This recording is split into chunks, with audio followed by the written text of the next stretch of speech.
Buen día, compañeros, compañeras, profesores y miembros del comité tutorial. Hoy tengo el agrado de presentarles la pequeña propuesta de investigación titulada Reconocimiento de anticuerpos por medio de inmovilización magnética de nanopartículas funcionalizadas. Mi nombre es Gabriel Araujo y mis asesores son el Dr. Hugo Martínez de Centro Nano, el Dr. Ramón Gómez de UPITA, y los miembros del comité están constituidos por la doctora Itzia Irene Padilla de UPIBI, la doctora María de Jesús Perea de Centro Nano y la doctora Mónica de la Luz Corea de SICI. La tabla del contenido va constituida a partir de generalizar por una introducción, describir el marco teórico y el estado del arte, definir la justificación, hipótesis, objetivos, tanto generales como particulares, y la metodología experimental, y por último el cronograma de actividades. Como introducción, cada proteína en los sistemas biológicos tiene una función única y a medida de que se sintetiza, esta genera instrucciones que deben de ser correctamente planteadas e informadas para poder generar la proteína. En ese sentido, se dice que la proteína generada de manera correcta es normal y no genera ciertas mutaciones o aberraciones al momento de generar sus funciones. Sin embargo, no todo es perfecto y siempre hay errores de codificación en la síntesis de las proteínas. Entonces se dice que se genera una proteína normal y se generan mutaciones, y estas mutaciones generan células tumorales. Como lo pueden visualizar en la imagen inferior de la derecha, se pueden dilucidar la generación de mutaciones a lo largo de las generaciones, y esto promueve a la generación de células malignas.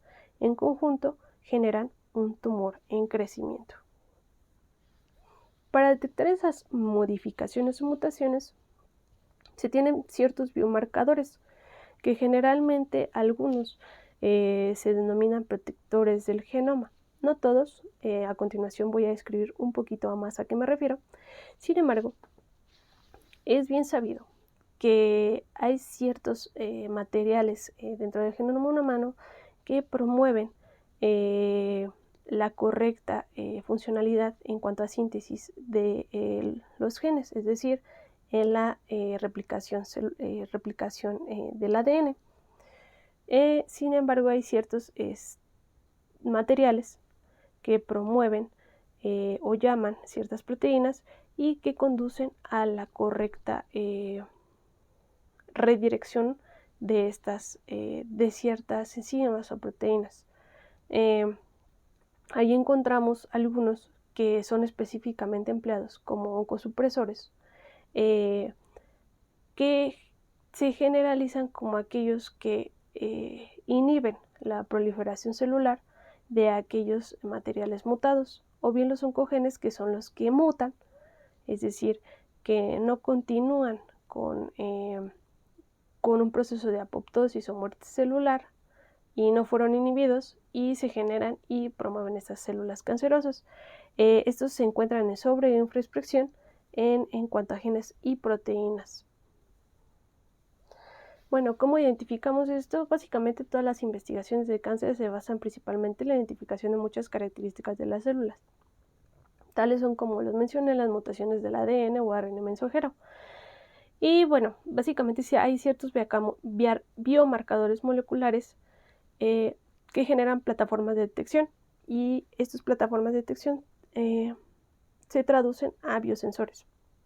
Básicamente estos permiten identificar ciertas modificaciones en el ADN o en el ARN, cuantifican ciertas propiedades dentro de una proteína o gen, ya sea como la morfología, la adhesión o la elasticidad, y bien reconocen antígenos o proteínas. Para la construcción del biosensor, dos componentes deben ser imprescindibles. Uno es el transductor y el otro es el elemento de bioreconocimiento, y básicamente están situados en la superficie del sensor. El transductor básicamente viene siendo el elemento que transforma la respuesta bioquímica que acontece en la superficie del sensor a una señal de salida fácilmente medible. Algunos de los traductores comunes básicamente son los electroquímicos, ópticos, algunos que son sensibles a la masa, calorimétricos, entre otros. Estos vienen de cierta manera anclados a ciertos elementos de reconocimiento, tales son como los anticuerpos, aptámeros, péptidos o ligandos, y forman complejos que generan esa interacción química o la transferencia de electrones provenientes de ciertas biomarcadores o moléculas que sirven como punto de partida en cuanto a analito. La inmovilización es el paso fundamental en la construcción de biosensores, pero a pesar de sus peculiares ventajas, los métodos convencionales para inmovilización tienen una baja reproducibilidad y una deficiente deposición espacial controlada, y este problema se plantea resolver para la posible comercialización de dispositivos miniatura. En ello llegan las nanopartículas, que son versátiles, que apoyan en este procedimiento de optimizar los biosensores empleados como etiquetas de señalización y detección molecular. Básicamente estos están referidos también a la idea de óxidos de hierro, ya que son muy biocompatibles y de fácil acceso. Pero ¿qué hay de los organismos patógenos fácilmente reconocibles y connotados en la industria del análisis clínico? Bueno, tenemos los antígenos. Estos antígenos son agentes patógenos que se neutralizan por un mecanismo que se denomina de llave bloqueo. ¿Cómo es esto? Bueno, remontándonos un poco a la idea del sistema inmune, estos están provistos de células B y son productoras de componentes llamados anticuerpos. Estas células se encuentran en la médula ósea y maduran en la periferia. Los anticuerpos son proteínas o inmunoglobulinas que especialmente se refieren a que tienen una forma de Y, en la cual en la parte de la Y, en el pico, en la base, se ancla el antígeno por cierta interacción de características superficiales distintas, como lo son los epitopos, que se encuentran en el antígeno y se une con el paratopo, que es como el switch o el medio de anclaje. Estos neutralizan los antígenos logrando su descomposición o muerte, o bien si estos no son altamente compatibles con el anticuerpo busca movilizar al sistema inmune para poder combatirlo. En cuanto a la estructura molecular del anticuerpo, bueno, este consta de 2 cadenas pesadas y 2 cadenas ligeras. Las cadenas pesadas y ligeras de un anticuerpo constan de una parte constante y una variable. Esta última se une al antígeno y es altamente específica y selectiva. La especificidad del anticuerpo hacia el antígeno corresponde dependientemente de los aminoácidos presentes en el anticuerpo. En cuanto a las interacciones antígeno-anticuerpo, ya la unión del antígeno con estos, se presentan 2 tipos de anticuerpos. Unos son los policlonales y otros los monoclonales. Los monoclonales solamente pueden unirse a una molécula de antígeno, es decir, solamente hay un epitopo para cada paratopo.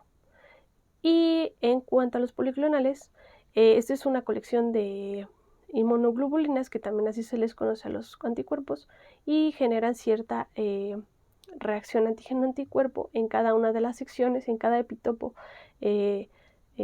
presente en el antígeno. Estas interacciones antígeno-anticuerpo fueron empleadas por científicos suecos holandeses en 1971 para considerar estas pruebas que se basan en ese pequeño reconocimiento. Como los anticuerpos pueden denotar cierta respuesta al patógeno, estos se pueden contabilizar y esta prueba se llama ELISA o ensayo ELISA. Por sus siglas es el ensayo inmunoabsorbente ligado a enzimas. Se le considera un caballo de Troya en la práctica clínica habitual y se basa en el vínculo antígeno-anticuerpo, como ya lo mencioné. Cuantifica y cualifica los antígenos marcado con enzimas y coloreado con sustratos. La respuesta se da básicamente que al momento de colorear la absorción de la radiación es proporcional a la concentración de antígeno. ELISA es considerado una práctica habitual en la industria del análisis clínico, pero no siempre presenta gran perfección y puede encontrarse ciertos desafíos en cuanto a la presentación de los datos y de los análisis evaluados por esta prueba. Aquí connoto algunas deficiencias que se tienen. Una de ellas es el flujo de trabajo complejo, ya que incluye pasos de lavado intermedios que parecen nunca tener fin, y eso requiere tiempo y empleo de reactivos. Se dice que es un ensayo de punto final único, ya que no permite la multiplexación de proteínas diana. Estas proteínas son aquellas que tienen grupos específicos en una misma macromolécula. Eso quiere decir que para cada ELISA solamente se reconoce un antígeno. No es un análisis de alto rendimiento, no permite el cribado para la detección oportuna de alguna de enfermedades posiblemente que se puedan existir durante un cierto periodo de tiempo sin presentar síntomas, y requiere cierta habilidad para efectuar dicho ensayo, además de que se requiere un alto volumen de muestra y necesitan equipos de laboratorio centralizados. Como marcaje para el daño del ADN, se tienen ciertos materiales que pueden proveer cierta información acorde al crecimiento de ciertos tumores. Uno de ellos es el P53, y esta es una fosfoproteína nuclear acumulada en el núcleo de ciertas líneas celulares. Mutada, tiene una vida media aproximadamente de 24 horas, entonces es fácilmente detectable en cualquier tiempo. Como esta en su estado salvaje puede inhibir la actividad celular, ya que este es un oncosupresor, la actividad celular de genes mutados, a medida que ésta pierde funciones puede ser mutada, y esta mutación genera actividad oncogénica, es decir, genera tumores, y la proliferación celular de genes mutados generan tejidos circundantes que pueden provocar cáncer. Codifica una proteína de 393 aminoácidos y su peso molecular es de 53 kilodaltons. Este en estado salvaje es imprescindible para la progresión del ciclo celular normal. Inhibe el crecimiento del tumor hasta la apoptosis, es decir, muerte celular, y este gen mutado se ve sobreexpresado en sangre, generalmente en aquellos cánceres de mama, pulmón, colon, vejiga, cerebro, hueso y tejidos musculares. Como pueden visualizar en las imágenes que les presento, esta fosfoproteína es enorme a comparación a una cadena muy compleja de ADN. Regresando a la idea de biosensores, teniendo en cuenta a aquellos materiales que optimizan el bioreconocimiento, se tienen a las nanopartículas metálicas. Básicamente, estas nanopartículas son aquellos objetos ultrafinos que combinan átomos de elementos químicos o moléculas de compuestos orgánicos e inorgánicos con tamaño de unos cuantos nanómetros, recordando que un nanómetro es igual a 10 a la 9 metros. Para escalar ciertas medidas, las nanopartículas magnéticas contienen elementos como hierro, cromo, gadolinio, cobalto, manganeso, entre otros, que presentan altas estabilidades en cuanto a dopaje del material. Y estos materiales generalmente presentan baja toxicidad en materiales biológicos. Su superficie es fácilmente modificable, son de fácil síntesis en la mayoría de los casos y se pueden reutilizar de manera rutinaria. Las nanopartículas, en cuanto a su utilidad, se pueden diferenciar entre 3 grandes rubros. Uno de ellos son los óxidos de hierro, en los cuales incluye la magnemita y la magnetita. Las ferritas, que son complejos de óxido de hierro y dióxido de cobalto, entre otros. Y las aleaciones y metales puros, que son unas mezclas de hierro con otros metales y metales de valencia cero. En cuanto a las propiedades de cada uno de ellos, básicamente los óxidos de hierro tienen una energía de cristalización alta. Esto favorece la formación de cristales de tamaño muy reducido. Son altamente biocompatibles y son estables en sistemas fisiológicos. Las ferritas tienen cierta sensibilidad con biomoléculas, es decir, son muy sensibles a ciertos campos magnéticos muy pequeños presentados entre las interacciones moleculares y promueven una menor relación señal-ruido. Sin embargo, estas nanopartículas tienen problemas para resolver las rutas de síntesis adecuadas. En cuanto a las aleaciones de materiales puros, estos presentan más desventajas que ventajas. Unas de ellas son que son inestables, son tóxicos y generalmente se utilizan como precursores.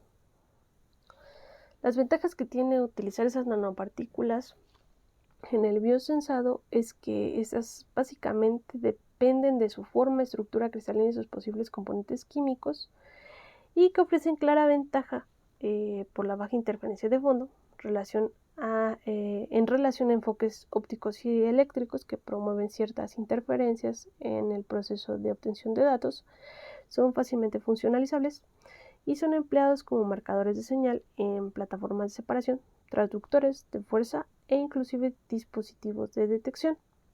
Una de las mejores opciones identificadas por las referencias son las del tipo óxido de hierro, en específico la magnetita, ya que es fácilmente sintetizable, se presenta en casi todos los compuestos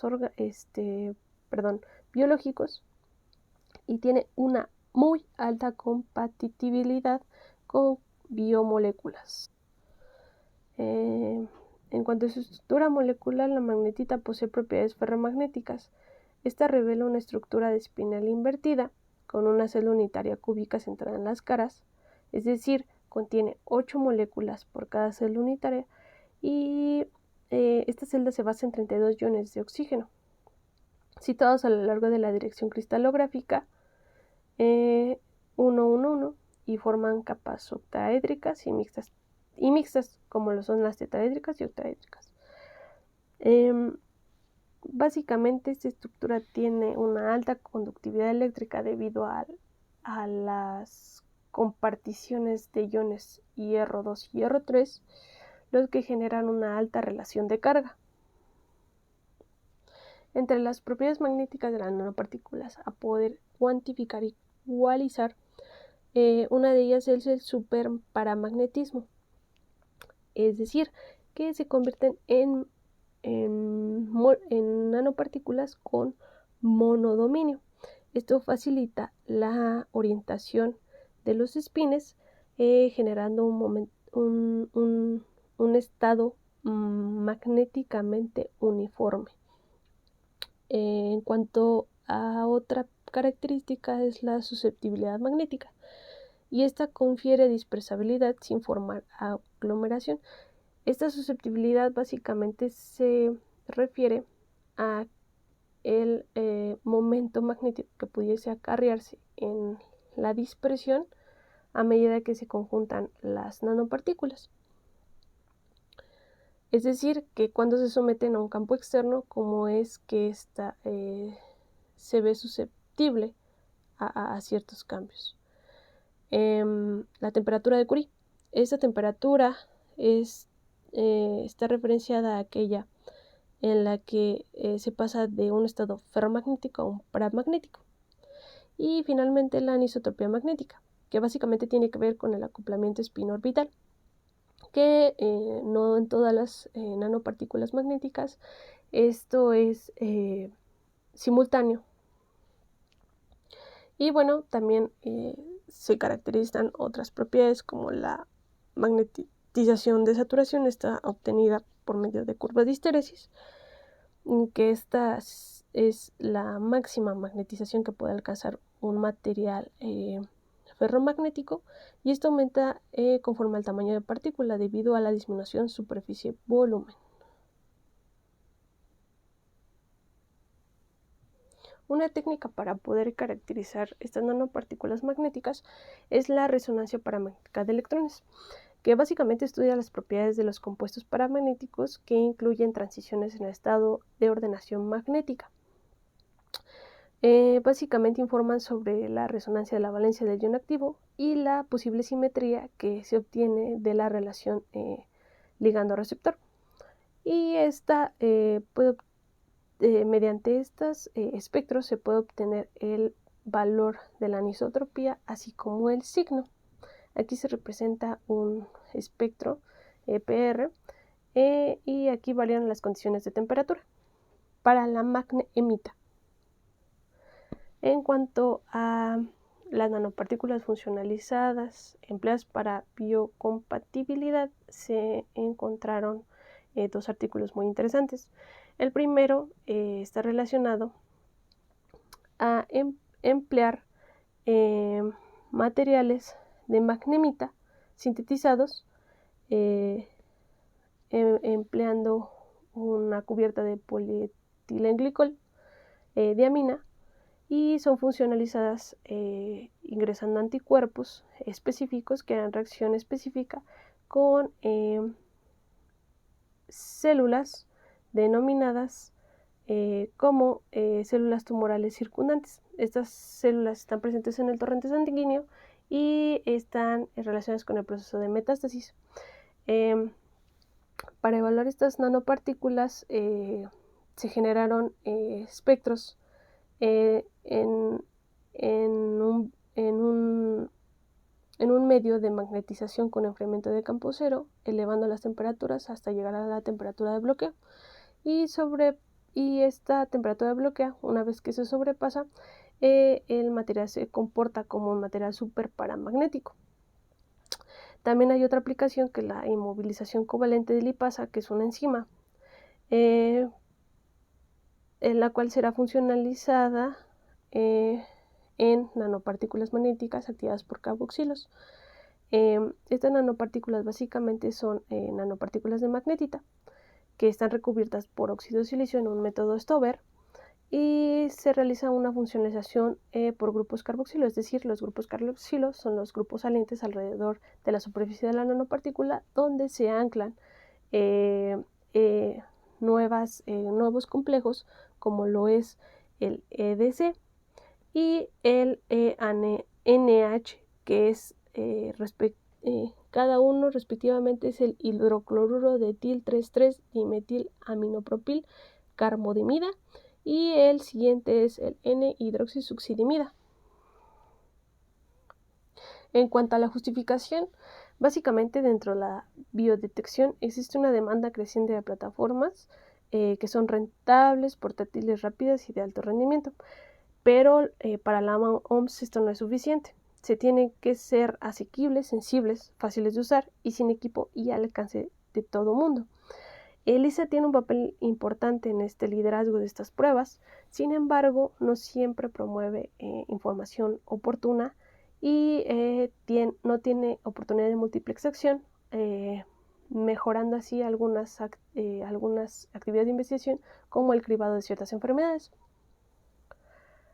Para superar las barreras de ELISA, en este caso se propuso una bioplataforma capaz de aclarar su superficie, nanopartículas funcionalizadas de magnetita, y así reconocer el antígeno de gen mutado P53, y este estará estabilizado bajo una dispersión de nanopartículas en medio sanguíneo o de suero, y que obtengan una gran concentración de antígenos por nanopartícula dispersa.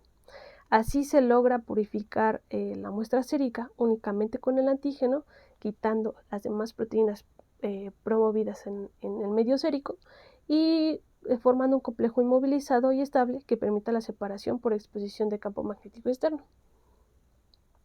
Para la hipótesis, en comparación con otros inmunoensayos actuales, estas nanopartículas que se pretende sintetizar mediante el ligando de carboxidimida y hidroxisuccidimida tendrán ventajas poderosas y evitan los lavados y ciertas interferencias ópticas en cuanto a las enzimas utilizadas por ELISA. Y se pretende sustituir el anticuerpo por este complejo EDS-NH, mejorando la capacidad de captación de las biomoléculas. Los objetivos básicamente consisten en sintetizar estas nanopartículas empleando un método llamado coprecipitación y funcionalizar mediante un ligante EDS-NHS con un grupo intermedio de tipo polietilenglicol-diamida para el reconocimiento e inmovilización magnética de antígeno de gen mutado P53 en suero de sangre periférica. Básicamente, los particulares consistirían en sintetizar las nanopartículas con este recubrimiento de polietilenglicol-diamida, funcionalizarlas con EDS y NHS y caracterizarlos ya sea desde el principio de la formación de la síntesis de esta nanopartícula compleja con el EDS y NHS y con los antígenos mutados del gen P53. Siguiendo la metodología experimental, se tiene que este método de coprecipitación utiliza sales férricas y ferrosas. Unas de ellas son el tricloruro de hierro hexahidratado y el cloruro de hierro heptahidratado. Estas serán mezcladas en solución acuosa con el polietilenglicol-diamina, porque este cubrirá la nanopartícula, es decir, se va a formar como una especie de core shell, en el cual en el shell se encontrará la polietilenglicol-diamina. Esta se integra y se alcaliniza con hidróxido de amonio, llegando a un pH de 6 y abruptamente este se cambia a pH 4 utilizando ácido clorhídrico, formando este core shell y observado como nanopartículas, según la referencia, negras que se forman en la superficie. En cuanto a la caracterización, se pretende emplear análisis químico de susceptibilidad magnética y R-Raman para el análisis químico y de refracción de rayos X también para el análisis químico de las nanopartículas en cuanto a estructura cristalina, en cuanto a tamaño y grupos funcionales que posiblemente se formaron en la zona de la superficie. También se pretende emplear microscopía de barrido, microscopía de transmisión electrónica, microscopía confocal y microscopía de fluorescencia para identificar la morfología, tamaño y marcaje de estas nanopartículas. También se pretende emplear EPR y curvas de histeresis para valorar las propiedades magnéticas que se pudieron crear en la nanopartícula sintetizada y hacer análisis de biocompatibilidad mediante imágenes de cambio de fase en el microscopio de fuerza atómica. Bien, aquí resumo la metodología en ciertos pasos, en la cual nos da la idea de caracterizar, sintetizar y anclar las nanopartículas y valorar su efectividad con los antígenos, con los anticuerpos, con antígenos solo y anticuerpos solo y solamente la nanopartícula funcionalizada con el material gen mutado para valorar su funcionalización. Este es mi cronograma de actividades, mis referencias. Y bueno, yo finalizo esta presentación con esta frase de Pablo Picasso que menciona que siempre estoy haciendo lo que no puedo hacer para poder aprender cómo hacerlo.